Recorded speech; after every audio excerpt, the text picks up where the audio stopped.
এই মলিন বস্ত্র ছাড়তে হবে, হবে গো এইবার আমার এই মলিন অহংকার।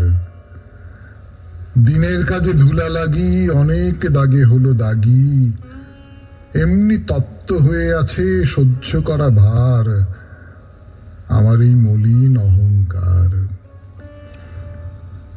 এখন তো কাজ সারা হলো দিনের অবসানে, হলো তার আসার সময়, আশা এলো প্রাণে। স্নান করে আয় এখন তবে, প্রেমের বসন পড়তে হবে, সন্ধ্যাবনের কুসুম তুলে গাঁথতে হবে হার। ওরে আয়, সময় যে নেই আর। গীতাঞ্জলির কবিতা দিয়ে শুরু হলো সৌমিত্র বসুর কথা বলা 92.7 বিগ এফএম এ শরণাগত অনুষ্ঠান শুনছেন আপনারা। বিশুদ্ধ সিদ্ধান্ত মতে আজকের দিনটার কথা বলবো। আজকে বুধবার, 8ই অগ্রহায়ণ 1428, ইংরেজির 24শে নভেম্বর 2021। তিথি কার্তিক, কৃষ্ণপক্ষ পঞ্চমী, নক্ষত্র সূর্যোদয়ের সময় ভোর 5:59 হয়ে 5 সেকেন্ড, সূর্য অস্ত যাবার সময় বিকেল 4:47 হয়ে 27 সেকেন্ড। আজকে জন্মে মিথুন রাশি, শূদ্র বর্ণ, মতান্তরে বৈশ্য বর্ণ, দেবগণ। দিনের বেলা 9:50 গতে কর্কট রাশি, বিপ্রবর্ণ। আমাদের হোয়াটসঅ্যাপে চিঠি পাঠাবার নাম্বার 8319229227। চিঠির গোড়ায় SG লিখতে হবে, SG মানে শরণাগত, আপনারা সকলে জানেন। আর আমাদের যে ফেসবুকটি আছে সেই ফেসবুকে তার নাম শরণাগত সৌমিত্র, SHARANAGATA শরণাগত, SOUMITRA সৌমিত্র। এই ফেসবুকের পাতায় প্রত্যেক সোম, বুধ, রবিবার রাত 9:30টার সময় আপনাদের সৌমিত্র বসু লাইভে উপস্থিত থাকে আপনাদের সঙ্গে কথা বলবার জন্যে। সেই দলে আপনিও যোগ দিন যদি না এর মধ্যে যোগ দিয়ে থাকেন। এবারে বলি আজকের অনুষ্ঠান সম্পর্কে। আজকে প্রথমে তো পুরাণ চিরন্তন। পুরাণ চিরন্তনে শিবের কথা বলছি। শিবের কথা বলার সূত্রে এবার একটু গল্প বলা শুরু করব। অনেক দিন ধরে তত্ত্বের কথা হচ্ছে, একটু গল্প শুরু হবে। তারপরে চলে যাব আমরা গীতার প্রসঙ্গে। গীতার চতুর্বর্ণ নিয়ে কথা বলছিলাম, সেই নিয়েই কথা হবে এখন। মূল প্রশ্ন যেটা, সেটা হচ্ছে চতুর্বর্ণটা কি ধরুন ব্রাহ্মণের ছেলে ব্রাহ্মণ হবে, ক্ষত্রিয় ছেলে ক্ষত্রিয় হবে, এইরকম করে ঠিক হবে, না গুণ এবং কর্ম অনুসারে ভাগটা করা হবে? কোনটা হওয়া উচিত, কোনটা হওয়া ঈশ্বরের অভিপ্রেত বা শ্রীকৃষ্ণের অভিপ্রেত ছিল, এই সমস্ত নিয়ে আমরা কিছু কথাবার্তা বলবো। তারপর চলে যাব কালী মন্দিরের কথায়। কালী মন্দিরের কথায় আমরা খয়রা কালীর কথা বলেছিলাম, কিন্তু খয়রা কালীর পরে আমরা অন্য আর একজন কালীর কথায় যাব, কালী মন্দিরের কথায় যাব। আপনাদের চিঠিপত্রের উত্তর এবং শেষে বাইরে দূরে ওই বিমলা দেবীর মন্দিরের কথা বলছিলাম, বিমলা দেবীর কথা বলছিলাম, সেই কথা বলবো আরো কিছু।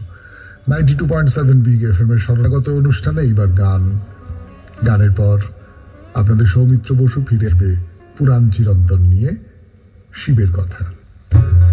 শুরু করতে চলেছি আপনাদের সৌমিত্র বসু 92.7 বিগ এফএম এ শরণাগত অনুষ্ঠানে। মুশকিলটা কি বলুন তো, আজকের দিনে দেখবেন জ্ঞান বলতে পারলে না কেউ ছাড়ে না, আপনাদের সৌমিত্র বসুও ছাড়ে না। দেখা গেল ঠিক করেছিলাম মা দুর্গা, লক্ষ্মী, সরস্বতী, কার্তিক, গণেশকে নিয়ে তো বেশ অনেক গল্প শোনা আপনাদের। এবার শিব ঠাকুর বা মহাদেবকে নিয়ে কিছু গল্প শোনাই, কিন্তু সেই থেকে শুধু তত্ত্ব কথাই হয়ে চলেছে, গল্পে আর ঢোকার নাম নেই। না, এবার গল্পটা শুরু করি। আর না, কোন গল্পটা ছেড়ে যে কোন গল্পটা বলি সেটাই তো বুঝতে পারি না। আচ্ছা ঠিক আছে, প্রথমে গায়ক শিবের কথা বলি। গায়ক শিবের কথা, হ্যাঁ কি বলছেন? শিবের নাচের কথা তো শুনেছি, তার বিখ্যাত নটরাজ মূর্তিও দেখেছি, কিন্তু শিব যে গান গাইতে পারতেন সে কথা তো কখনো শুনিনি। তাহলে শুনুন, নারদ মুনি তো আপনারা জানেন বিনা বাজিয়ে বাজিয়ে গান করেন, তিনি সুর তাল লয় সব গোলমাল করে ফেলছেন। এই যে গোলমাল করছেন, রাগ রাগিনীদের আর সেটা সহ্য হলো না। তারা কি করলো বলুন তো? তারা করলো ধর্মঘট। সেটা আবার কি? সেটা কি বলবার জন্য ফিরে আসবো 92.7 বিগ এফএম এর শরণাগত অনুষ্ঠানে পুরাণ চিরন্তন এই পর্বে। হ্যাঁ, সোজা কথায় ধর্মঘট। 92.7 বিগ এফএম এর শরণাগত অনুষ্ঠানে রাগ রাগিনীদের ধর্মঘটের কথা বলছি। ওই যে নারদকে শিক্ষা দিতে হবে, নারদ তাল লয় এই সমস্ত গোলমাল করে ফেলছে সুর, তো নারদকে শিক্ষা দিতে হবে এই ভেবে রাগ রাগিনীরা সব বিকলাঙ্গ হয়ে পড়ে থাকলেন। রাগ রাগিনী বিকলাঙ্গ হলে কি হবে? ঠিক মতো সুর বেরোবে না, তেড়ে মেকে যাবে, ভুল পথে এলোমেলো ঘুরবে, নয়তো ধপ করে মাঝপথে বসে পড়বে, তাই তো? এদিকে ভেবে দেখুন, সমস্ত বিশ্বভুবন তো চলছে সুরের উপরে ভর করে। যদি ভাবেন দেবতা মানে যে সুর, তার কারণ তারা ঠিক মতো চলেন, সুসামঞ্জস্য রেখে চলেন, তাই তাদের কথা, তাদের আচরণ, তার সবকিছুর মধ্যে দিয়ে সুর প্রকাশিত হয়। দেবতাদের নাম সুর, আর এর উল্টো দিক হচ্ছে অসুর, যারা এই সুরের পরোয়া করে না। তারা কর্কশ, তারা শ্রী ছাড়া, সৌন্দর্য ছাড়া। এই রাগ রাগিনী হলো সেই সুরের আশ্রয়। সেই রাগ রাগিনী যদি বিকলাঙ্গ হয়ে যায়, তাহলে চরাচর চলে কেমন করে? তা নারদ তখন ব্যস্ত সমস্ত হয়ে তাদের জিজ্ঞেস করলেন, তোমরা এমন করছো কেন, কি হয়েছে? রাগ রাগিনীরা বললেন, তোমার এই সুর ছাড়া গান আমরা সহ্য করতে পারছি না, তাই আমরা হাত পা ভেঙে পড়ে আছি। তো নারদ বললেন, আচ্ছা বেশ, তোমরা কি করলে আবার আগের অবস্থায় ফিরে আসবে, বলো বলো। রাগ রাগিনীরা বললেন, মহাদেবকে দিয়ে যদি গান গাওয়াতে পারো, একমাত্র তাহলেই আমরা আবার আগের মতো হয়ে যেতে পারবো। বেশ, তাই হবে। নারদ গেলেন মহাদেবের কাছে। আপনারা তো জানেন যে নানা সময়ে তিনি হয়েছেন পুরাণের দেবতা বা মুনি ঋষিদের মুশকিল আসান, কিন্তু গান গাওয়ার প্রস্তাবে তিনি বললেন, না না না না না না না, এটা অসম্ভব, এটা অসম্ভব। তো নারদ অনেক করে তা স্তব করতে লাগলেন। যত যাই হোক, আশুতোষ তো রাজি হলেন শেষ পর্যন্ত। কিন্তু প্রশ্ন হলো, মহাদেব বলে কথা, তিনি কাকে গান শোনাবেন? মানে তার শ্রোতা কারা হবেন? এটা একটা বড় সমস্যা। এইখানে শিব ঠাকুরের গল্প থামিয়ে আমি আপনাদের একটা অন্য ঘটনার কথা বলি। একেবারেই আমাদের চেনা মানুষজনকে নিয়ে ঘটনা। কোথাও পড়েছি, কিন্তু কোথায় পড়েছি সেটা বলতে পারবো না। আপনারা অনেকেই জানেন, আমাদের প্রয়াত রাষ্ট্রপতি মাননীয় প্রণব মুখোপাধ্যায়ের স্ত্রী শুভ্রা মুখোপাধ্যায়, তিনি একজন অত্যন্ত গুণী সঙ্গীত শিল্পী ছিলেন। কিন্তু প্রণব মুখোপাধ্যায় রাষ্ট্রপতি হওয়ার পর তো তিনি আর কোনো প্রকাশ্য অনুষ্ঠানে গাইতে পারবেন না। তার কারণ নিয়মটা হচ্ছে, রাষ্ট্রপতির স্ত্রী এন্টারটেইনড হতে পারেন, কিন্তু তিনি কাউকে এন্টারটেইন করতে পারবেন না। তুলনাটা একটু হালকা হয়ে গেল হয়তো, কিন্তু মহাদেবের বেলাও ব্যাপারটা এইরকম। তার গান যে শোনাবেন, শ্রোতা কে হবেন? এই প্রসঙ্গে আর একটা গল্প বলি আপনাদের, রবীন্দ্রনাথের গল্প। কি শুনবেন তো? পরের দিন অবশ্যই, আজকে নয়। আজকের মতো তাহলে পুরাণ চিরন্তন শেষ। এরপর গীতার কথা। ফিরে আসছি গানের পর 92.7 বিগ এফএম এ শরণাগত অনুষ্ঠানে। গীতার কথা শুনছেন শরণাগত 92.7 বিগ এফএম এ। আমি আপনাদের সৌমিত্র বসু, গীতা নিয়ে কথা বলবার জন্য বসেছি আপনাদের সামনে। গতদিন গীতায় চতুর্বর্ণ নিয়ে বলতে গিয়ে যে কথা বলেছিলাম, সেটা আমি একেবারে হালে জেনেছি সেই ব্যাখ্যাটা, এবং আমার কিন্তু দারুণ লেগেছে। সেই জন্যই আমি আপনাদের সামনে ব্যাখ্যাটা রাখলাম। চতুর্বর্ণ তো হলো 4টে বর্ণ। তো তাদের মধ্যে সত্য মানে হলো সাদা, রজঃ মানে হলো লাল, আর তম মানে হলো কালো। এবার এদের মধ্যে সত্যগুণ যার বেশি তিনি হলেন সাত্ত্বিক, তার রং হলো সাদা। রজগুণ যার মধ্যে বেশি তিনি হলেন লাল, আর তমগুণ যার মধ্যে বেশি তিনি হলেন কালো। মানে রং দিয়ে যায় চেনা। কিন্তু একটা প্রশ্ন তো উঠে পড়ে, শাস্ত্রে তো চতুর্বর্ণের কথা বলা হচ্ছে, কিন্তু এখানে বর্ণ তো তিনটে। তাহলে কি সেটা বলবার জন্য ফিরে আসবো গানের পর। 92.7 বিগ এফএম এর শরণাগত অনুষ্ঠান শুনছেন আপনারা। শুনছেন চতুর্বর্ণ নিয়ে কথা। 92.7 বিগ এফএম এর শরণাগত অনুষ্ঠান শুনছেন আপনারা। বলছিলাম চতুর্বর্ণ নিয়ে একটু বেশ বড় করে রয়ে বসে কথা বলা যাক, কেমন? তার একটাই কারণ, আমাদের দেশে যে জাতিভেদ, ধর্মভেদ, এসব তো খুব প্রবল, এবং এটা আমাদের দেশের একটা চিরকালীন বৈশিষ্ট্য। এই যে বলুন চিরকালের, তো কতকালের? যদি বলি সেই ঋগ্বেদের সময় থেকে। তাই ঋগ্বেদে বলছে পুরুষের মুখ থেকে, পুরুষ মানে ওই যে বলা হয় না যে প্রকৃতি আর পুরুষ দুজনে মিলে দুজনে আছেন, তো পুরুষের মুখ থেকে ব্রাহ্মণ, বাহু থেকে ক্ষত্রিয়, উরু থেকে বৈশ্য, আর পা থেকে শূদ্রের জন্ম হয়েছে। বলা বাহুল্য এটা একটা ইঙ্গিতের মতন। এর ভেতরের মানেটা বুঝতে তার কোনো অসুবিধা হয় না। তার মানে হচ্ছে যা কিছু মাথার কাজ, মুখের কাজ, ভাবনা, চিন্তা, মন্ত্রপাঠ থেকে অধ্যয়ন, অধ্যাপনা, এইসবগুলো হলো ব্রাহ্মণের কাজ। ক্ষত্রিয়ের কাজ বাহু দিয়ে, অর্থাৎ যুদ্ধ, শাসন। বৈশ্যের কাজ উরু দিয়ে, তার মানে তাকে ঘুরে ঘুরে বেড়াতে হয় দেশে বিদেশে বাণিজ্য করবার জন্য। তার বাইরে সে কৃষি কাজ করে, ফসল ফলায়, চাষবাস করে, এই সমস্ত তো করে। অর্থাৎ সংসারটাকে ঠিক মতো চালানোর জন্য যা যা করতে হয় সেগুলো করে। আর এদের শেষে আছে শূদ্র, যারা আছে এই তিন বর্ণের সেবা করবার জন্য। তাহলে এই যে চার বর্ণের কথা, এ তো শ্রীকৃষ্ণই প্রথম বলছেন না, বেদেও তো এই কথা বলা হচ্ছে। বর্ণ বলে নেই, কিন্তু বলা তো হচ্ছে ব্যাপারটা। তাই উল্টো দিক থেকেও কয়েকটা প্রশ্ন করবার আছে। তার আগে একটা কথা বলে নি, এরূপ জ্ঞান দেওয়ার মতো করেই বলি। সমাজ বিজ্ঞান নিয়ে যারা কাজ করেন তারা বলেন সমাজের দুটো ধরন আছে। একটা হলো প্রাইমারি সোসাইটি, অন্যটা হলো সেকেন্ডারি সোসাইটি। প্রথম ধরনের সমাজ আকারে ছোট, সবাই সবাইকে চেনে, ফলে সবাই সব রকমের কাজ করতে পারে বা করতে হয়। ধরুন একটা ছোট সংসার, সেখানে সবাইকে সব কাজ করতে হয়। কিন্তু সমাজটা যখন বেড়ে যায়, অনেক মানুষ মিলে একটা সমাজ তৈরি হয়, তখন কাজগুলোকে ভাগ করে নিতে হয়। এই ধরুন বিগ এফএম একটা বেশ বড় সমাজ। তো এই সমাজে আমাকে দেওয়া হয়েছে শরণাগত করার ভার, সুমন্ত্রকে দেওয়া হয়েছে অন্য আর একটা বিভাগ, পামেলাকে আর একটা ভাগ, এইরকম।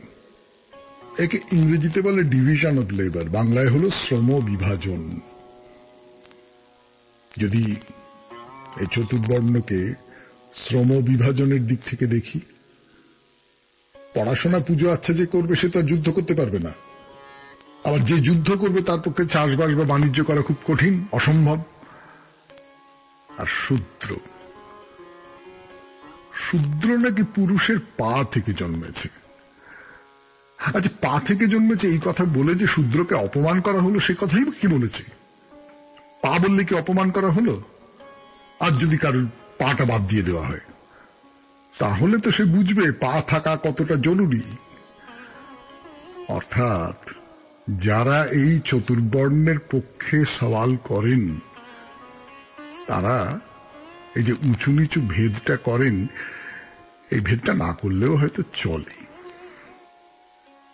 শেষ হলো গীতার কথা, এরপর কালী মন্দিরের কথায় যাব। 92.7 বিগ এফএম এ শরণাগত অনুষ্ঠানে যাব আমি, আপনাদের সৌমিত্র বসু, আপনাদের সঙ্গে নিয়ে। মন্দিরের কথা শুনছেন শরণাগত 92.7 বিগ এফএম এ, আমি আপনাদের সৌমিত্র বসু। উত্তর 24 পরগনার স্বরূপনগর, সেখানকার খয়রা কালীর মন্দির নিয়ে কথা বলছিলাম আপনাদের সঙ্গে। একটা ব্যাপার লক্ষ্য করেছেন, এই বাঙালির ভক্তির ধরনটা, মা কালী, মহাকালী, তিনি তো খুব শান্তশিষ্ট সুবোধ দেবী নন। তার নামের সঙ্গে খয়রা শব্দটা দিব্যি জুড়ে দেওয়া হয়েছে। যারা জুড়ে দিয়েছেন কিংবা যারা মাকে ওই নামে ডেকেছেন, তাদের কারোর একবারের জন্য মনে হয়নি যে এতে দেবীকে অপমান করা হচ্ছে। কি করে মনে হবে? দেবী তো আর আমাদের কাছে দেবী নন, দেবী তো আমাদের কাছে মা। মা, মাকে যে নামেই ডাকি, তিনি তো মা। তার পক্ষে আবার তার সন্তানকে অপমান করা সম্ভব নাকি? যাই হোক, বলি, ছোট্ট মন্দির, কিন্তু ভারী সুন্দর। ভেতরে মানুষের মাপেই দেবীর মূর্তি, 3.5 হাত। আর হ্যাঁ, এখনো বলি দেওয়া হয়, ছাগ বলি। আরো কথা বলবো এই মন্দির সম্পর্কে 92.7 বিগ এফএম এ শরণাগত। স্বরূপনগরে ওই যে মন্দির, সেই মন্দিরের কথা, খয়রা কালী মন্দিরের কথা বললাম আপনাদের। এটা একটা কথা বলি, যদি স্বরূপনগরে যান, শুধু মন্দির দেখলেই হবে না। মথুরবাবুর দেশ তো এই স্বরূপনগরে, সে কথা তো আগেই বলেছি। তার বংশধরেরা আছেন এবং তারা মথুরবাবুকে ভোলেননি।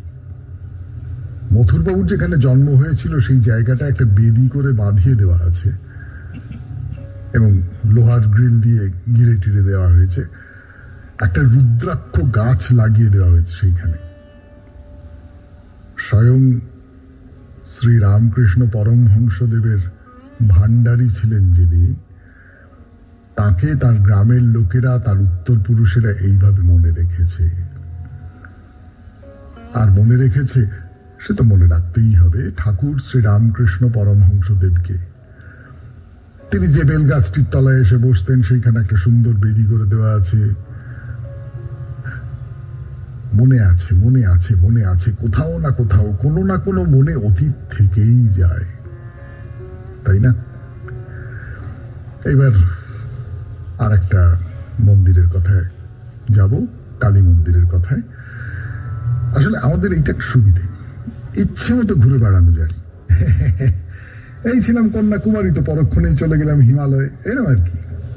না না, কালী মন্দিরের কথা বলতে গিয়ে ওই অত সব কন্যাকুমারী, হিমালয়, অত দূরে দূরে যাওয়া যাবে না নিশ্চয়। আমাদের তো পশ্চিমবঙ্গের মধ্যেই থাকতে হবে, বলুন। তা সেই পশ্চিমবঙ্গ কম নাকি? না, চওড়ায় হয়তো ততটা নয়, কিন্তু লম্বায় সেই সুন্দরবন থেকে পাহাড় পর্যন্ত কত যে কালী মন্দির ছড়িয়ে আছে, কত যে অদ্ভুত অদ্ভুত তাদের নাম, তাদের মন্দিরের গড়ন, তাদের দেবী মূর্তির ধরন, সেসব তো বলে বলে শেষ করা যাবে না। তা চলুন এই সময় এক মন্দিরের দিকে যাই আমরা। স্বরূপনগরের থেকে অনেক দূরে, উত্তর 24 পরগনা থেকে বর্ধমান। জায়গাটার নাম হলো কাঞ্চননগর। সেখানে আছেন এক দেবী, তার নাম কঙ্কালেশ্বরী। সে এক অদ্ভুত দেবী। কেন অদ্ভুত সে কথা তো বলবো, তার আগে বলি কেমন করে এই দেবীকে পাওয়া গেল। পাওয়া গেল বিপর্যয়ের মধ্যে। যারা একটু পুরোনো কালের মানুষ তারা মনে করতে পারবেন, দামোদরে একসময় খুব বান হতো প্রতি বছর প্রায় নিয়ম করে। সেই বন্যা দুর্গত মানুষের জন্য লরিতে করে ত্রাণ চাইতে চাইতে যাচ্ছি, লরির ডালায় জামা কাপড় থেকে চাল ডাল টাকা পয়সা এসে পড়ছে। সে স্মৃতি নিশ্চয় আপনাদের অনেকেরই মনে আছে। দামোদর ভ্যালি কর্পোরেশন বা ডিভিসি তৈরি হলো যা আটকাবার জন্য সেই জল, বন্যা। দেখি ওইরকম দামোদরে প্রবল বান এসেছে। সেই প্রবল জলোচ্ছ্বাসের মধ্যে মাটির তলা থেকে উঠে এসেছে একটা পাথর, বড় পাথর, তার উপরে ধোপারা সব কাপড় আছড়ায়। 92.7 বিগ এফএম এর শরণাগত অনুষ্ঠানে আপনারা শুনলেন কালী মন্দিরের কথা। এরপর আপনাদের চিঠি, ফিরে আসছি গানের পর। চিঠি 92.7 বিগ এফএম এ শরণাগত অনুষ্ঠান। দাদা নমস্কার। দাদা, আমি সাধনা ভট্টাচার্য, কুঁদঘাটে থাকি। আমার ছোটবেলা বাবার চাকরির সূত্রে কোচবিহারে কেটেছে। অবশ্য আমার মামা বাড়িও ছিল সেই ছোট থেকেই। আমি ঠাকুর রামকৃষ্ণ ঠাকুরকে অনুভব করতাম। তখন আমি ছোট মায়ের মুখে শুনে শুনে খুব ভাবতাম আর দক্ষিণেশ্বরের মায়ের চিন্তা করতাম। তারপর আমরা কলকাতায় আসার পর আমার মা যে কোনো ছুটি পড়লেই দক্ষিণেশ্বর, বেলুড় ও আদ্যাপীঠ নিয়ে যেত, আর আমিও খুব ব্যাকুল হতাম। মা দীক্ষা নিতে বলতেন, তখন যে আমার সব সময় কি অনুভূতি হতো লিখে বোঝানো যায় না। দাদা, আমি একদিন ঠাকুরকে স্বপ্নে দেখলাম। উনি আমাকে দক্ষিণেশ্বরে গঙ্গায় নেমে যেন দীক্ষা দিচ্ছেন। মা বললেন, কাউকে বলবি না। সেটা যে কি অনুভূতি ছিল কি বলবো। এর মধ্যে আমি কথামৃত ও মানের বই, স্বামীজির বই পড়তে শুরু করলাম ও বর্তমান প্রেসিডেন্ট মহারাজের কাছে বেলুড় মঠে দীক্ষা লইলাম। আর একটা আশ্চর্য ব্যাপার জানেন, আমি দেখেছি যে আমি তো কথামৃত পড়ি আর মার্কিং করে রাখি। ঘরে কোনো সমস্যা হলে মার্কিং এর পেজটা খুলে দেখি ওই সমস্যার সমাধান। তখন যে আমার কি অনুভূতি হতো কি বলবো। ঠাকুর অত আগে এখনকার পরিস্থিতির কথা লিখে গেছেন। দাদা, আমি সবাইকে বলি, সংসারে শান্তি চাইলে কথামৃত পড়ো। জয় ঠাকুর, মা ও স্বামীজি। দাদা দাদা আমার ঘরেই সব সময় শান্তি বজায় রাখার চেষ্টা করি, আর আমি বেলুড়, দক্ষিণেশ্বর ও অন্য মঠে যাই, পাঠ শুনতে যাই আর ঠাকুরের বই পড়ি আর শরণাগত শুনি আর লাইভে আপনার সাথে কথা বলি। এই যে চিঠিটি লিখেছেন সাধনা ভট্টাচার্য, খুব চমৎকার চিঠি। একজন বিশ্বাসী মানুষ কেমন করে দেখছেন তার ঈশ্বরকে, সেই একটি চিঠি, জীবন কাহিনী আছে এর মধ্যে। এর পরের চিঠিটি পড়ি। আপনার অনুষ্ঠানের আমি এবং আমার স্ত্রী প্রতিদিনের একজন গুণমুগ্ধ শ্রোতা। বহুদিন ধরেই ভাবছি আপনাকে এই কথা লিখবো কিনা, কিন্তু বাধ্য হয়েই লিখছি। একই গান ঘুরিয়ে ফিরিয়ে শোনানো হয়। এই অনুষ্ঠান হয় যেহেতু শ্রোতাদের জন্য, তাই শ্রোতাদের ভালো লাগার দিকেও যদি কর্তৃপক্ষ দৃষ্টি দিতেন তাহলে ভালো লাগতো। বিশেষভাবে একজন শিল্পীর একই গান প্রতিদিন ৩-৪টি শোনানো হয়। আরো কত শিল্পীর সুমধুর গান আছে, সেগুলো শোনানো হলে ভালো হয়। এই কথা বলছি শুধু একটু বেশি ভালো লাগার জন্য। এর উত্তরটা গোড়ায় দিয়ে নি। প্রথম কথা, ভক্তিগীতি যে অনেক মানুষ খুব গান এমনটা নয়। আমরা যখন গান শোনাই তার আগে একটা ঝাড়াই বাছাইয়ের ব্যাপার আছে। তার দুটো দিক আছে। একটা হচ্ছে খুব অখ্যাত, আমরা কিছু জানি না তার সম্পর্কে, এইরকম কিছু কিছু সিডি টিডি বেরোয় তো, সেই সিডিগুলোকে হঠাৎ এইরকম একটা জায়গায় চালানো অনেক সময় একটু মুশকিল হতে পারে। একরকম করে স্বীকৃত না হলে এই সিডি, এই গান চালানো যায় না। আর ২ নম্বর হচ্ছে যে অন্যান্য গানগুলো, সেগুলো তো কোনো না কোনো প্রতিষ্ঠান, তারা এগুলো তৈরি করেছে এবং তাদের অধিকার আর কি এই গানটার উপর। তাদের সঙ্গে, যাদের সঙ্গে আমাদের মানে যারা আমাদের গান বাজাবার অনুমতি দেননি, তাদের কোম্পানির গান আমরা তো নিতে পারি না। ফলে যে কটি কোম্পানি আমাদের গান বাজানোর অনুমতি দিয়েছেন তাদের গানই আমরা বাজাতে পারি। তবে আমরা চেষ্টা করছি আরো বেশি বেশি গান আনবার। হয়তো কিছুদিনের জন্য এসেও যাবে, আপনিও নিশ্চয়ই সেইটাই চাইছেন। ২ নম্বর, ঠাকুর রামকৃষ্ণ, সারদা মা ও বিবেকানন্দ নিয়ে অনুষ্ঠান করেছেন, কিন্তু মানসপুত্র রাখাল মহারাজকে নিয়ে কোনো অনুষ্ঠান হয়নি মনে হয়। একটু দৃষ্টি দেবেন, লেখায় ত্রুটি থাকলে মার্জনা করবেন। SK ঘোষ, পাইকপাড়া, কলকাতা 30। হ্যাঁ, রাখাল মহারাজকে নিয়ে তো অনুষ্ঠান করা যেতেই পারে, করা হয়ে ওঠেনি এখনো পর্যন্ত। এবং আপাতত আমাদের যা অনুষ্ঠানের ধাঁচা, তাতে করে কোনো একজনকে নিয়ে, কোনো একজন মহামানবকে নিয়ে কোনো অনুষ্ঠান করা বোধহয় সম্ভব হবে না।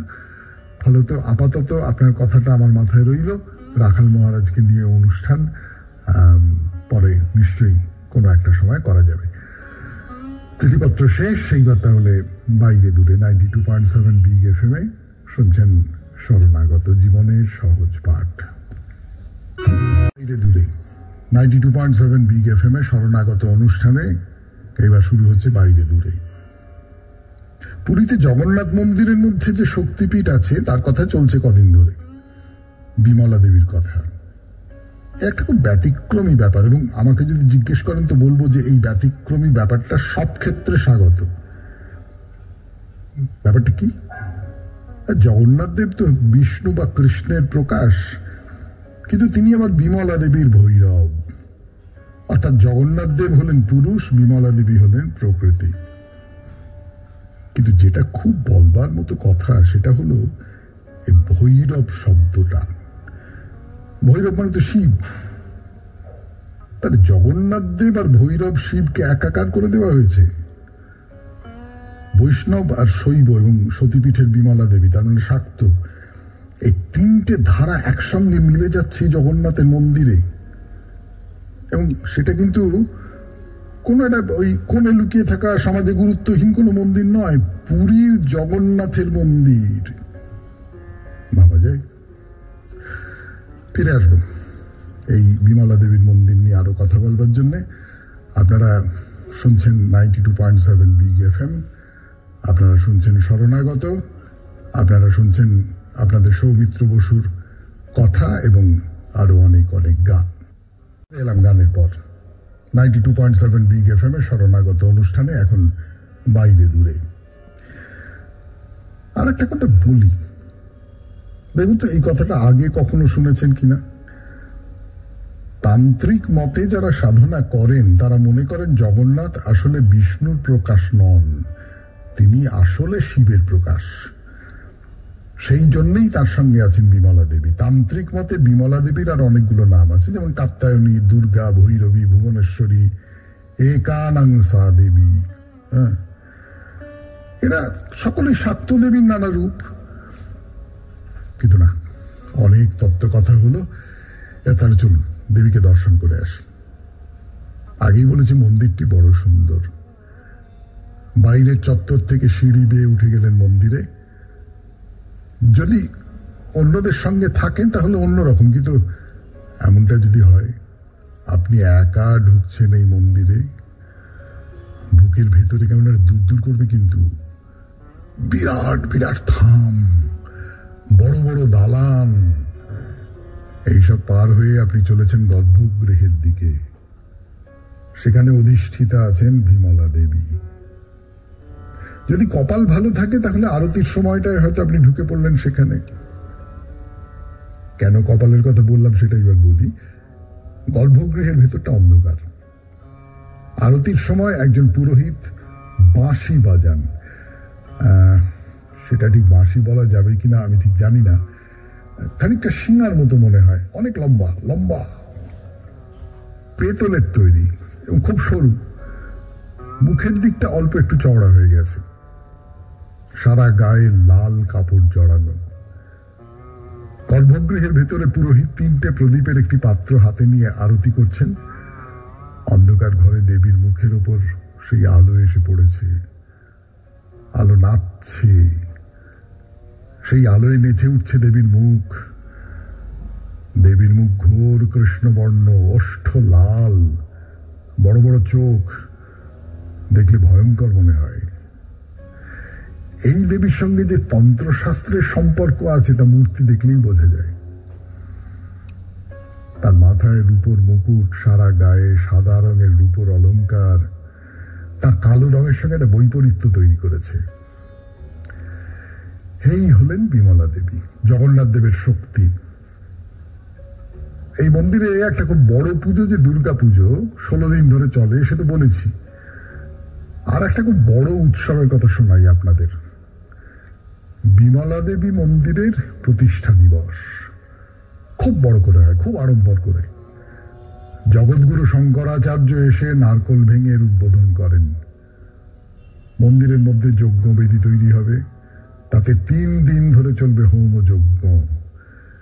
দেশ বিদেশ থেকে বহু মানুষ আসেন এই উৎসব দেখতে, কিন্তু আজকে তার সময় নেই। এবার পাত্তাড়ি গুটোতে হবে। পাত্তাড়ি গুটোবার আগে কোনো মতে এই কথাটা বলি যে আমাদের হোয়াটসঅ্যাপে চিঠি পাঠাবার নাম্বার 9831922927। চিঠির গোড়ায় অতি অবশ্যই SG লিখবেন। এই নাম্বারে ফোন করবেন না, এই নাম্বারে ফোন করলে কাউকে পাবেন না। আর আমার যে ফেসবুকটি আছে তার নাম হচ্ছে শরণাগত সৌমিত্র, SHARANAGATA শরণাগত, SOUMITRA সৌমিত্র। এই হলো আমাদের ঠিকানা, যে ঠিকানায় আপনারা যোগাযোগ করবেন, চিঠি লিখবেন বা অনুষ্ঠান শুনবেন বা মতামত জানাবেন। এই হলো আপনাদের সৌমিত্র বসুর আকাঙ্ক্ষা। তাহলে আজকের মতো বিদায়, খুব ভালো থাকবেন।